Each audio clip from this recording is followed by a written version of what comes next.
Ako po ay si Angelo Jose L. Aparte sa Section 4A.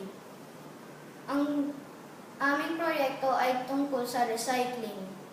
Kami po ay nag-isip ng bagay na pwede pa pong ulitin gamitin para sa proyekto. Habang ginagawa po namin ang proyekto, nakuha nang tayo ng mga pictures at videos para sa presentasyon. Ginamit po namin sa MOD ay ang camera, photos, videos para ipakita ano ang ginawa namin. At ginamit po namin ang Keynote at Picolage para sa presentasyon. Ito po ay madaling ayusin at iganda ang presentasyon.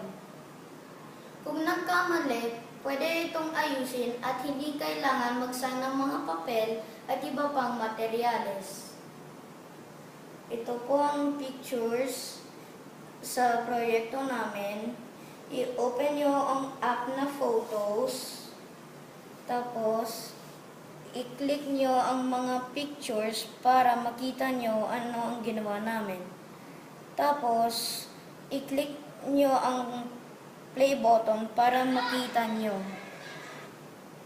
Sa proyektong ito, napakita po namin na kahit bata po kami, kaya po namin iligtas ang aming kalikasan sa pamamagitan ng paggamit ng recycled materials. Isa pa pong paraan ay ang paggamit ng MLD para sa presentasyon. Kami po ay nakatipid ng mga papel at iba pang materyales at nagamit namin ang aming talino, natutunan sa klase, imahinasyon at talento sa paggawa. Nagkaroon din kami ng kakayahan na humarap at magsalita sa ibang tao.